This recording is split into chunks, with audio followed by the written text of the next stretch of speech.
Крах Министерства культуры Лукашенко. Сегодня я хотел бы поговорить о Министерстве культуры, которое имел честь возглавлять и заниматься сферой культуры на протяжении очень многих лет, будучи послом Беларуси в Польше, до этого консулом, потом министром, постоянным представителем Беларуси при ЮНЕСКО и послом в других государствах. Для меня это не безразличная сфера, как вы прекрасно понимаете, но то, что происходит в последнее время, не может меня оставить безразличным. И я бы просил вас не переключаться, обязательно это видео посмотреть. Это важно для меня, но это прежде всего важно для всех нас, для будущего нашей страны, для нашей национальной культуры. Лукашенко обанкрутил Министерство культуры. Ці Мінкульт Лукашэнкі сам аб'явіў сябе банкрутам. Гэта не палітычная гіпербала, не спроба зрабіць гучную заяву. Гэта наўпроставая канстатацыя факту. У пачатку сакавіка Міністэрства культуры выступіла ў новым жанры – публічнай яўкі з павіннай. Яно дало зразумець, што ўласных кадраў больш няма. Рэжымнае міністэрства афіцыйна распісалася ў кадравым дэфолце і інтэлектуальным банкрутстве. Чаму гэта адбылося? Перед тым, як мы пяройдзем да сутнасці, паставце лайк і падпішыцеся на наш канал. Сёння мы гаворым пра нашы нацыянальныя каштоўнасці, беларускую культуру, беларускі тэатр, і ваша падтрымка дапаможа нашаму відэа распаўсюдзіцца як мага шырэй. І калі вы плоціце падаткі ў Польшы, памятайце, што 1,5% вы маеце права, не выдаткоўваеце са сваёй кішэні, пералічыць на дзейнасць народнага антыкрызіснага ўправлення. На гэтым тыдні свет адзначае Дзень тэатра. Адзначаў Дзень тэатра. Гэта добрая нагода паразважаць над тым, што зараз адбываецца ў тэатральнай сферы Беларусі. Без лішніх эмоцый, абапіраючыся на факты, і ў якасці прыкладу пачнем з галоўнага тэатра краіны, нацыянальнага акадэмічнага тэатра імя Янкі Купалы. У 2020 годзе большасць трупы тэатра зрабіла свой свядомы выбар. На знак пратэсту супраць гвалту і беззаконня акторы напісалі заявы на звальненне пакінулі сцэну. Наступного тэатрального сезона не будет, 100-годия не будет, поднимите заявы ваши. Это заявы на увольнение. Гэта быў самастойны ўчынак актораў, якія адмовіліся ісці на здзелку з сумленнем.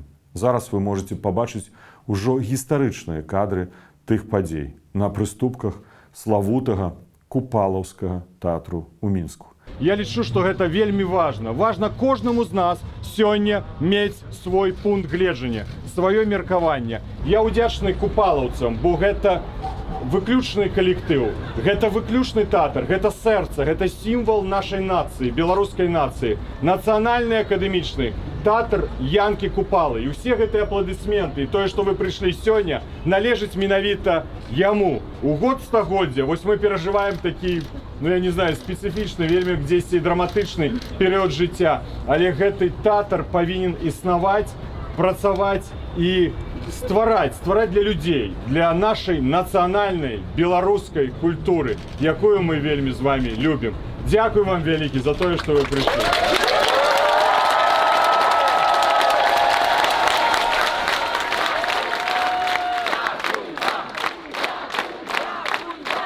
Як гэта было натхняльна. Колькі беларусаў, меншукоў прыйшло да тэатру. А я памятаю, калі да Купалаўскага прыйшлі прадстаўнікі 12 мінскіх тэатраў. 12. І мы ўсе былі разам. І я перакананы, што ў сэрцах і ў нашых душах мы разам да гэтага часу. Разам з нашымі гледачамі. З таго моманту мінула ўжо больш за 5 гадоў. І паўстае пытанне, да чаго прывялі спробы чыноўнікаў Лукашэнкі пабудаваць новы, паслухмяны тэатр, які меў назву Купалаўскага.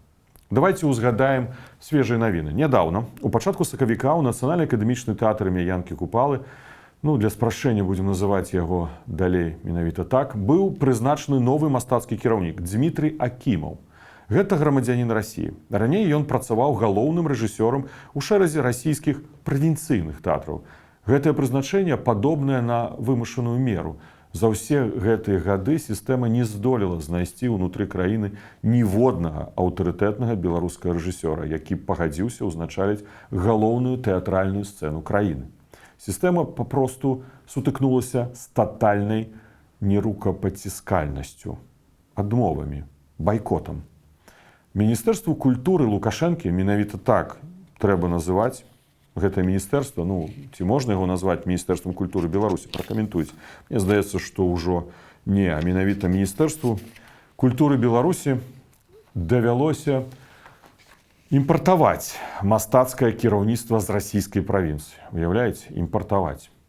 Прызначэнне на гэтую пасаду чалавека, які не валодае беларускай мовай і адарваны ад нацыянальнай ідэнтычнасці, гэта акт безумоўнай капітуляцыі і сапраўднае злачынства перад культурай, перад нацыянальнай беларускай культурай. Прыезджы мастацкі кіраўнік ужо паспеў акрэсліць сваю місію. І вось увага, што ён заявіў? Ён заявіў, што хоча зразумець, якім павінен быць тэатр, у тым ліку па грамадска-палітычных паказчыках. Па грамадска-палітычных паказчыках. Не шукаць мастацкія сэнсы, не развіваць нацыянальную драматургію ў беларускую мову, а выконваць грамадска-палітычныя паказчыкі.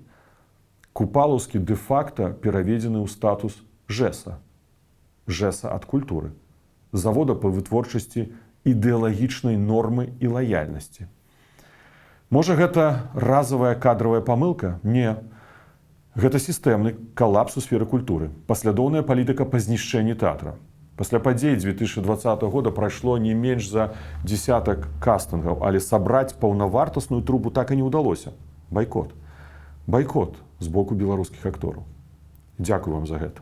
У тэатр, дзе калісьці служылі тэатральныя дынастыі, сёння набіраюць выпадковых людзей, недасведчаных студэнтаў, актораў з Расіі, якія нават не валодаюць беларускай мовай. Услухайцеся, у галоўны тэатр краіны, беларускамоўны тэатр, набіраюць актораў, якія не ведаюць беларускай мовы. Даходзіць да абсурду. Нядаўна адзін з актораў пахваліўся ў соцсетках, што ўжо 5 гадоў іграе ў паўлінцы. Допіс ён зрабіў па-руску. Па-руску. А ў адзіным беларускім слове, самой назве культавага спектакля, культавая для ўсіх нас, беларусаў, зрабіў памылку. Вы можете пабачыць гэты здымак. Так выглядае заканамерны вынік, калі галоўным крытэрыем адбору ў нацыянальны тэатр становіцца лаяльнасць, а не прафесіяналізм і валоданне беларускай мовай. У чалавека павінна быць душа беларуская, калі ён хоча служыць у нацыянальным акадэмічным тэатры імя Янкі Купалы. Вектар на страту прафесійнай годнасці быў закладзены адразу пасля сыходу сапраўдных купалаўцаў. Яшчэ ў 2021 годзе мы убачылі карціну «Маладзечна». Памятаеце? Тагачасная мастацкая кіраўніца тэатра разам з калегай ігралі ўрывак з сакральнай паўлінкі Янкі Купалы. Дзе б вы думалі? На адкрыцці крамы алкагольнай прадукцыі. Паўлінка на адкрыцці крамы алкагольнай прадукцыі. Напэўна, тады распачалося паслядоўнае разбурэнне таго, што яшчэ засталося пасля сыходу большай часткі трупы Купалаўскага. Ад абслугоўвання алкамаркетаў тады да поўнай здачы нацыянальнай сцэны іншаземцам сёння. Вось заканамерны і ганебны шлях лукашэнкаўскіх кіраўнікоў ад культуры, лукашэнкаўскіх ідэолагаў. Рэжым паверыў, што дастаткова забраць сцены тэатра, каб падпарадкаваць сабе мастацтва. Яны атрымалі ключы ад гістарычнага будынка. Мы можам пабачыць зноў з вамі гэты гістарычны будынак. Як я шчыра яго люблю, правда, яшчэ юнаком, школьнікам, студэнтам, пазней малодшым супрацоўнікам у міністэрстве замежных спраў, дыпламатам, паслом, міністрам і дырэктарам тэатра. Як я любіў і люблю гэты тэатр. Можа, тое, што было, конечно, не тое, што сёння. Зайсці ў гэтую утульную залю, сесці на апошні рад, з левага боку, як уваходзіш на апошні рад і глядзець спектакль. І глядзець, як рэагуе публіка. Гэта такая асалода. А я перакананы, што яшчэ не раз я дакрануся да гэтай асалоды. Запоўнілі штатны расклад яны і нават уключылі сафіты на сцэне. Цудоўнай сцэне, гістарычнай сцэне. Але тэатра там больш няма. Купалаўскі проста сышоў з гэтага будынка разам з тымі, хто з гонарам называў і называе сябе купалаўцамі. І я маю права казаць пра тэатральнае мастацтва Беларусі, бо калі яшчэ працаваў міністрам, тады, дзякуючы тым ліку і маім калегам з міністэрства, аддзелам, управленнем культуры ў абласцях, нам удалося рэалізаваць дзяржаўную праграму па рэканструкцыі аднаўлення 27 беларускіх тэатраў. Я памятаю тую размову, калі прыйшла думка, каб у Беларусі з'явілася нацыянальная тэатральная прэмія. І гэта было ў той час, калі я працаваў міністрам культуры. Я меў гонар рэалізаваць гэты праект і ганаруся, што ён паўстаў. Можа, ён не выглядае сёння так, як павінен. Каментуйце, хто, можа, наведвае тэатры, можа даць ацэнку, але ўсё ж такі гэта таксама і мая асабістая гісторыя майго жыцця, падтрымкі культуры. Я памятаю, калі мы Купалаўскі прывозілі з панам Тадэўшам у Парыж, і была публіка, 700 чалавек. Гэта быў цяжкі праект, 15 спонсараў. Гэта ніводнага рубля, долара, еўра з боку дзяржаўнага бюджэта для былога міністра культуры, а тады ўжо пасла Беларусі ў Францыі, але мы гэта зрабілі. І прывезлі пана Тадэўша, Адама Міцкевіча у пастаноўцы Мікалая Пінігіна ў Парыж. І гэта была падзея, гэта была з'ява. Але Купалаўскі гэта толькі эпіцэнтр. Гэты землятрус, які ўчыняе рэжым Лукашэнкі, які робіцца рукамі Міністэрства культуры, дыктатара, мэтанакіравана разбурае ўсю тэатральную экасістэму Беларусі. Зірніце на іншыя сцэны. Рэспубліканскі тэатр беларускай драматургіі. Адтуль таксама звонілі выбітнага беларускага рэжысёра Гарцуева. Абласныя гарадскія тэатры. Што там адбываецца? Нават тэатры лялек.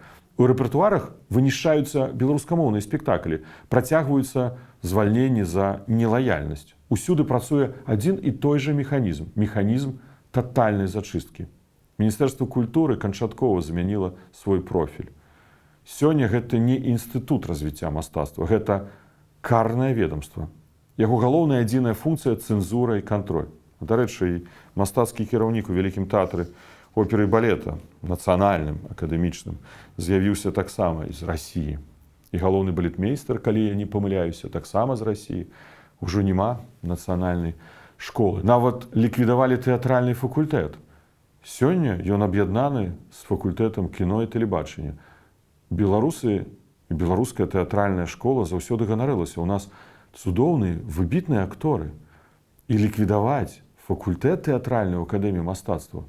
Гэта да чаго вы дайшлі? Яшчэ некалькі словаў пра тое, што ўдалося зрабіць, калі мне прыйшлося працаваць міністрам культуры Беларусі. Думаю, што хто любіць тэатр, ведае такі фестываль. Вечары вялікага тэатра ў замку Радзівіла ў Нясвіжы. Я памятаю, калі мы стаялі на плошчы унутранай пляцу палаца Радзівіла ў Нясвіжы, якраз я сказаў, што тут варта рабіць тэатральныя фестывалі. І вось ужо штогод адбываюцца вечары вялікага тэатра ў замку Радзівіла ў Нясвіжы.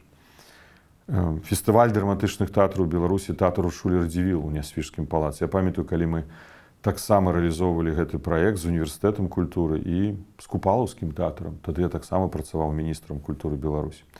Штосьці ўдалося зрабіць, я спадзяюся, што гэта ўсё не будзе знішчана. Я памятаю, калі пачалі адбудову тэатра Міхаіла Агінскага ў Слонімі, адзін з нашых галоўных гістарычных тэатраў. А Гродзенскі тэатр лялек у той час быў адноўлены.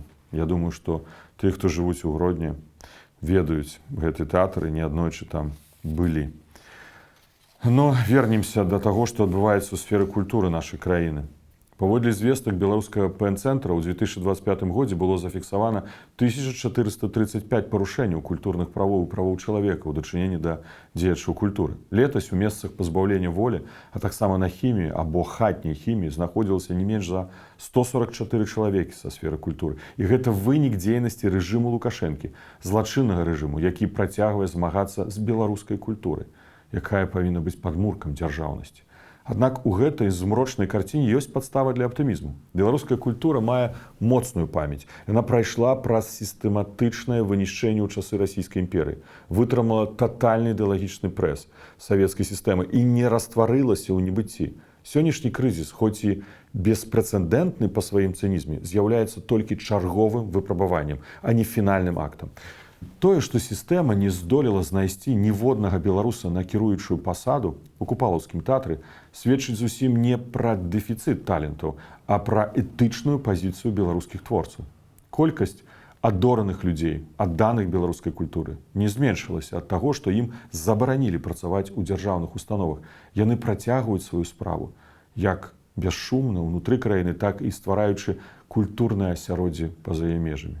Паглядзіце, колькі культурных падзей адбываецца па-за межамі Беларусі. Гэта таксама важна. Гэта крыніца нашага сённяшняга існавання тут, але таксама гэта і мост у будучыню, у вольную, незалежную Беларусь, бо гэта ўсё вернецца на радзіму.